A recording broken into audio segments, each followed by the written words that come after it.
Hey there, it's Patty with Motley Zoo Animal Rescue with Jamie, and we are here to talk about rescue shit.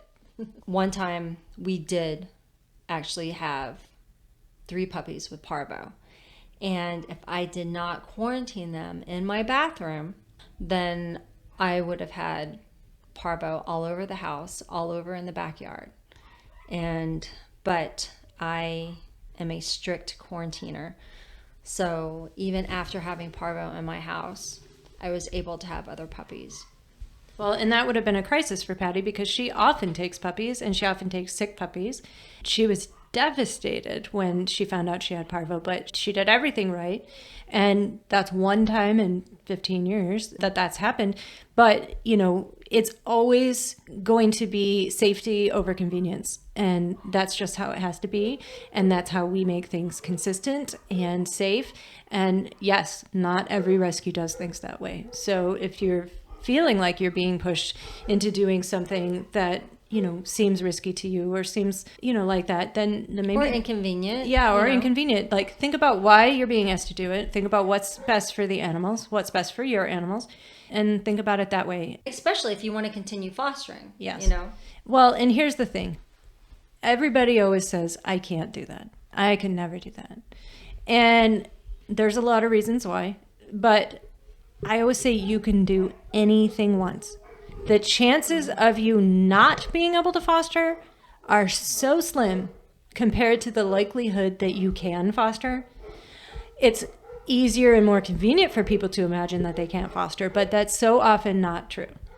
And I always say, maybe you're not old enough to know the Life cereal, but Mikey, the little boy, the little brother, was really picky with his food. And one day Mikey tried the Life cereal and he liked it. And then, hey, Mikey, he liked you. And then the rest of the kids in the group ate the cereal because if Mikey liked it, geez, then it must be really great. So you never know. You might like it. You might like fostering. It might be something that really changes your life.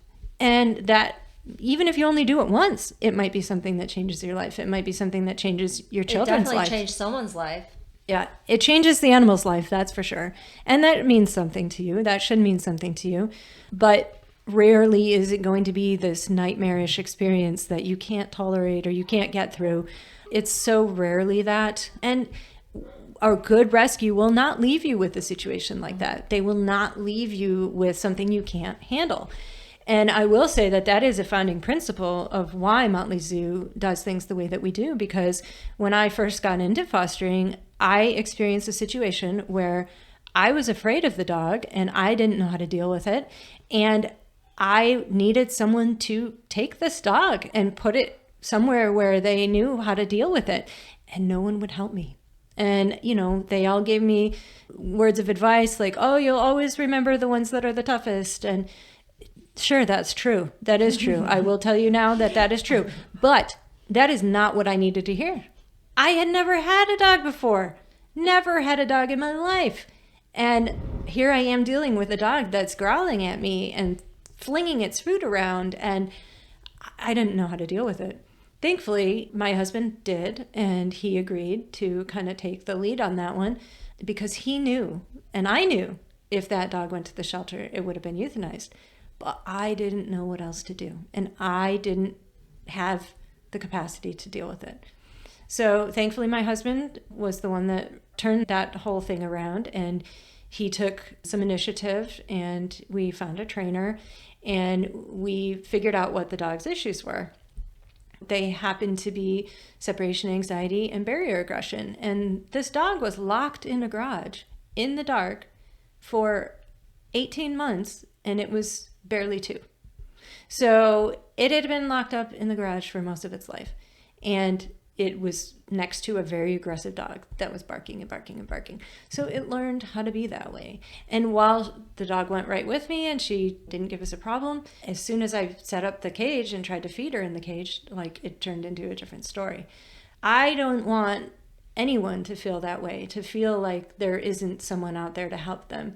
and that there isn't someone available to take that dog. Motley Zoo will not leave you in a situation like that. If we know what's going on, we will help you, walk you through it if we think it's safe. If we don't think it's safe and we don't think you can do it, then we are not going to leave that animal with you. We will have you bring them to us. And on the rare occasion that maybe a little dog bites somebody, same thing. Like, please bring us the dog. We are going to figure this out. We are going to fix it. So a good rescue will be responsive and they will help you with that situation. One thing I find is that sometimes people are afraid to tell us what the animals are doing. Yeah, they're afraid for whatever reason, whether they don't want the animal to leave their home or not, or what's going to happen to the animal because of this incident, things like that.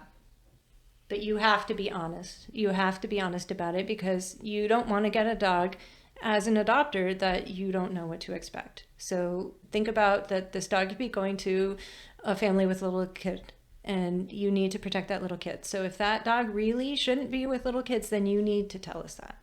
As a foster also, you are expected to, what's the word? Communicate. Yeah, communicate. And the burden of responsibility of communication is on you.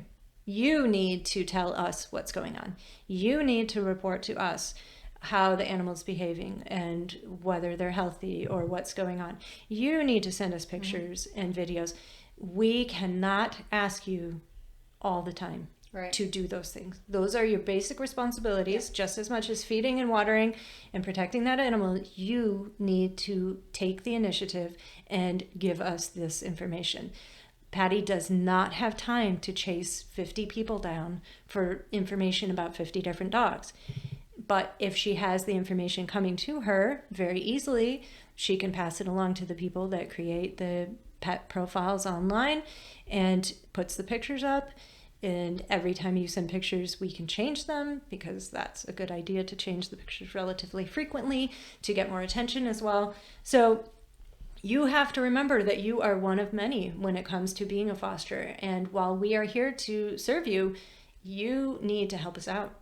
You need to help Patty out. You need to give her this information and not make it be like pulling teeth. Right. And then we do set you up with the vets initially. So we will send an email to the vet to make them be aware, copy you and the vet on that email, so both of you know what is expected at the vet appointment. Whether it's a dog that came from Texas who needs a heartworm test in addition, or if it's just a puppy who needs blood work for a spay or neuter. All of that is going to be written and communicated to you. And then fosters will be in charge of setting up that appointment based on their schedule within a timely fashion, as well as transporting the dog or the cat to and from the vet for their appointment. And timeframes are important when you're talking about vaccines. You can't just do a vaccine whenever you feel like it. There's a window of time between 3 and 4 weeks that vaccine needs to be done. And that has to do with the antibodies that the animal produces in response to the vaccines. And if you don't continue on this series with these windows of time, it's a waste of money, it's a waste of time, and we have to start over because we don't know when the vaccine is actually effective. That's a little bit more scientific, but when we tell you you need to go within the next week, you need to go within the next week. You cannot put it off. You cannot make excuses. And if you don't have a ride, tell us. We'll try and help find volunteers. Some volunteers like to just drive animals around, but don't rely on that either. It's important that you do have reliable transportation as a foster. And we do ask that. Are you able to get this animal to and from the vet? And if you're housebound or something like that, it might be a little harder because we need to have extra help for you.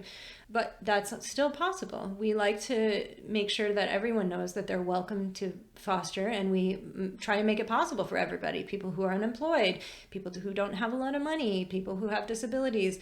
We try and make it possible for everyone to do that. But there is an element of responsibility that you have to have in terms of we can't just cater to you. We have 100 other animals that we have to deal with.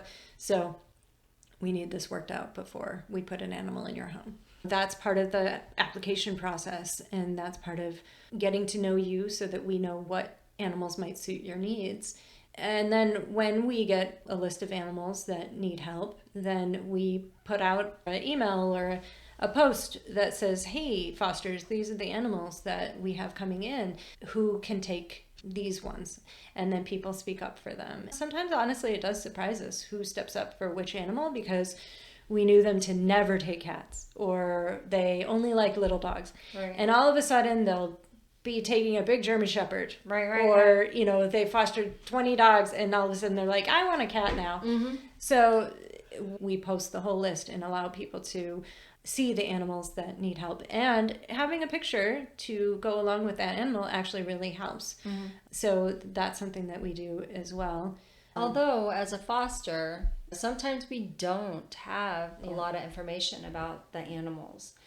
And so our fosters get to learn their personalities and things like that to help us find that home.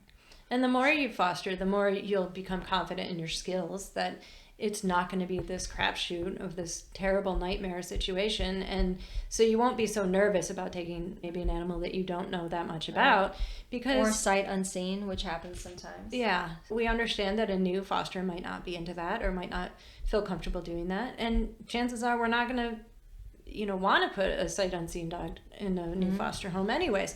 But you can't always see the animals and you can't always know the stories. And by the time you see the animals on our adoptable animal page on our website, they are already in foster homes. We cannot take in an animal if we don't have a foster home. So a lot of people say, can we meet the foster before we say yes? No. The commitment is to foster, Yes. not to adopt. Right. And the commitment is to foster that animal with all the unknowns, unless or until there is something seriously impeding your ability to do that, or there's some kind of serious problem. That might be different for a shelter, though. So a shelter, the animals that need foster are already in the shelter. You might be able to meet the foster animal that you're supposed to take home as a foster because it's in a cage there and they need to get it out of that cage to maybe treat it for an illness or do a surgery, or it's stressed out, or it's a baby. And so you might be able to meet the animal in that situation. But with a foster-based situation, there is nowhere for the animal to be if we haven't already figured out a foster home for it. So you got to go with faith on that one and put faith in your foster coordinator and the organization. A lot of people ask us, well, how long do you foster for? And that's a funny question because It's such a variable. It's really such a variable. You know, it depends on the dog. It depends on the age of the dog. It depends on, like, someone just sees a dog and falls in love. And I mean, we had that one dog that we thought was going to stay with us forever. It was like just a tan chihuahua, not like a huge personality. And he was like, what, 12 years old or something? And he looked like a little old man. And we're like, you know, he's just an average little guy that we'll probably, you know, have for a while. And at 2 weeks, he went to his first, obviously after quarantine, he went to his first event. And someone wasn't there to meet any of our dogs, but just happened to be there shopping, was like, him. I want him. And that was the fastest little senior foster ever, because he went home. yeah. The important thing to remember about fostering and the time frame is it's based on the animal's needs and whatever circumstances are happening in the world, in their life. It is not based on your agreement to foster for 4 weeks, or I only will do this for 6 weeks. Right. Great. Maybe in 4 to 6 weeks, and you might be able to adopt an animal out, but there's a chance to maybe not. And if you take a litter of puppies that are 4 weeks old, well, you're certainly going to have them for a minimum of 4 more Right, weeks right, yeah. until we can split them up. And then you're going to have 2 of them or 3 of them until they are ready to be spayed and neutered. And then if you have a dog that has a health condition, you know, maybe the dog has a heart murmur. Well, obviously not everybody wants to adopt a dog with a heart murmur. And while it's not a big deal in most instances, and it's unfortunate that people might not consider a dog with a heart murmur, that dog's probably going to stay with us a lot longer than another adult that doesn't have a heart murmur. Right. And so sometimes it's the season, sometimes there's no rhyme or reason to Or it. it's that litter curse. Yes. There's always one little puppy out of a litter that is a hanger-on. So the entire litter will be gone. They'll be adopted just like that. Except there's one little guy. It happened with Willow, who happened to be the cutest, smallest of that litter. And the rest of the Willow litter got adopted, lickety-split. And then the little runt stayed with me for extra 6 months, I think. extra weeks or months. And while that's not common, And there's nothing wrong with them. No. And then usually one person will meet them, and if they don't take them, then that starts the curse. And then another person will meet them and not take them. And another person will meet them and not take them. And, why every once in a while that happens, I don't know. And if you planned a vacation and you didn't expect that you were still going to have a foster at that time, that's fine. We'll move them. But don't take a foster expecting it's going to be a certain amount of time. It's just not going to be that way. I would say for us, on average, it's about 2 months. Yeah, I would say an average is. And that's partially because we do the quarantine, partially because we are waiting on vetting. And that's because we might have to wait for their age Surgery. or weight. But the other thing is that there is a crisis in the vet world right now. And we will talk about that in another episode. But there is a crisis going on, and vets are hard to come by. Vet appointments are hard to come by. And so sometimes we're waiting a few extra weeks just to get the appointment, to get the animal spayed and Well, neutered. and then also the crisis of not enough adopters. Yes. So we are seeing times extending right now. But really, once you've invested in that animal and you've had them in your home for a few weeks, you don't know or care if it's a few extra weeks. If it's a difficult situation for you and you feel very challenged, or you're really not liking the animal for whatever reason, which doesn't happen very often, then of course it's going to seem like a long time. But, again, you will find it worthwhile, whatever challenges or inconveniences you face, because you will have done something truly significant, something truly noteworthy and monumental, and you will have saved that animal. And so when the dog is barking, maybe in the middle of the night, that's what you need to think about. You need to think about why you're doing it and talk to us. Tell us what's going on. Don't just tell us you're going to bring the animal back because it's doing X, Y, and Z. We are going to help you figure out how to solve that problem, because if you don't like it, an adopter's not going to like it. Definitely. And you are test driving these animals to help us figure out where they need tune-ups, what work they need, and therefore how we can place them in adoptive homes and make them the most desirable, the most prepared. And one of the biggest things that entails is training. Yeah. So when it comes to training, different organizations may have different opportunities. Obviously, a shelter or a rescue that has a facility might have more training options. But otherwise, a foster-based rescue can still help you with training. And you don't need to know a lot about training to be a foster. Really, it's always a learning process for everybody. And you're going to learn something with every animal you have. Every dog is different. Yep. But the more you can delve into training, the better prepared that animal's going to be, and the less likely it is going to be returned. So talk to the organization that you want to foster with and ask them what are the opportunities for you to either attend training, or maybe they have videos online or YouTubes, or Right. Find out what their resources are. Yep. And is there a trainer available that you can talk to, or someone in the foster care team that knows about behavior that can help you with housebreaking or some of the other things? Training is going to be really important, but what you need to know is that, and what so few people really do understand about training, is that training is not about setting all this time aside to crank through all these tasks and then all of a sudden you're done. Right. So you taught the dog how to sit, great, and you're done. No. It's an ongoing process. It is a process. It is a process of how you do things, the order in which you do things, the way in which you do things. So once you teach the dog the idea of sit, have them sit before they go out the door. Have them sit before they... A meal? Yep, before a meal. You can work on those training tasks in every interaction you have with the dog. And really, you are. Whether or not you realize it or not, if your dog comes up to you and you idly pet them, you have taught them that they can get whatever they want from you, attention, whenever they ask for it. Whereas if you make them sit, or you don't just idly pet them every time they come up, or say they come up and they start barking in your face. Okay, I know you want to play ball. Okay, we're going to play ball. They've trained you. They have trained you to do their bidding because they did a certain behavior. So don't train them with bad behaviors. Don't train them with lack of impulse control. Help them have manners. Help them navigate a human society. Yes, because they have to live in our world. As much as you might not believe in leashes, or you might not believe a dog needs to have obedience, it is not your world.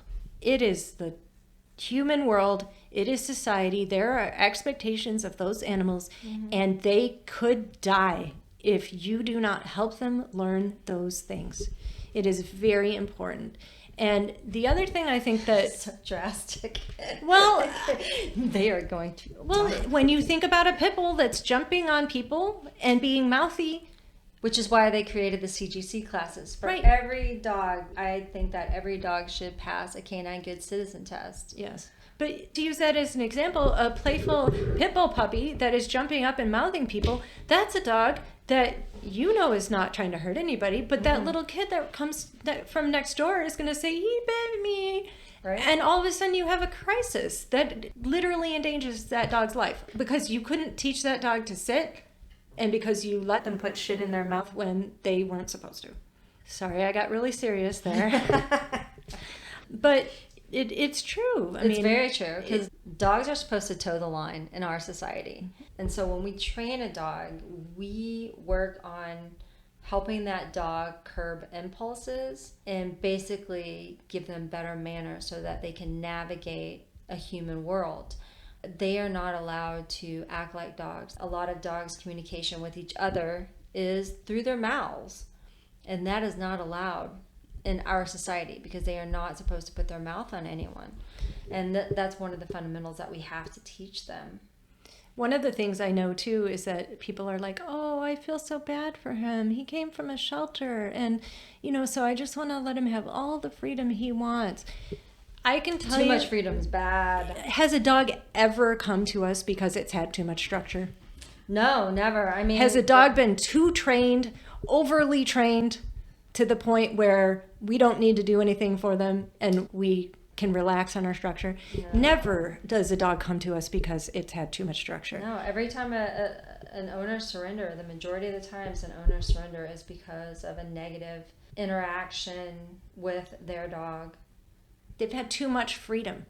It would be like me in a candy store. It's just not a good thing. Too much freedom in a candy store. That's bad. Yes. So never feel bad about providing structure for your animal, for your foster animal, because that's what they need. Just dogs thrive on a schedule, and dogs thrive with structure. Dogs thrive when they have a job. If you look at border collies, I mean, look how excited those guys are when you look at the farming videos and they can go out there and tell those sheep to get into a pasture. Well, just think about how many dogs have anxiety now. And it's because they don't know where they stand in their families, in the world. They don't have a job. They go out on the leash and they just freak out because they don't know if you're going to protect them, and maybe they have to protect you, and they're on guard and they're worried. Yep. No, if you teach them that you've got this, just like a kid wants to know you're in charge. They might fight you on it, but they are going to be just like dogs. They are going to be far more comfortable and happy knowing that you've got their back than they are if they have to wonder. And I also equate that to like going to work. If every day when you went to work, you had no idea what you were going to do that day, you had no idea who you were going to encounter or how you were supposed to behave with those people or what you were supposed to talk about, that's a dog that has no structure and no direction. It's a dog that is stressed out. It's a loose cannon. Yeah, they don't know how to behave. You have to help them learn how to behave. So training is a very important part of fostering. But again, you do not have to be an expert. Nope. But you can become the an basics, expert. Yeah. Foster training with dogs especially. I mean, and cats too, because cats aren't allowed to bite and be little maniacs, scratch furniture, all that fun stuff. But the training is pretty much just manners, really. To walk on a leash, to sit, to, not destroy things in the home. what they can and cannot get into. And that comes down to crate training, which is probably something that we should discuss in a separate episode and dedicated entirely to that. The purpose of crate training. Yeah. Yes. And if you foster, there is no fostering without crate training. The minute that I had a couple fosters and my dogs couldn't sleep with me anymore because I had too many dogs, I was like, wow, crate training. That is the key to sanity. If you want to foster and you want to foster more than once and you want to foster a dog, it is the key. And it is the key to their success. So that's all the time we have for today. Until then, rock on, rescue on.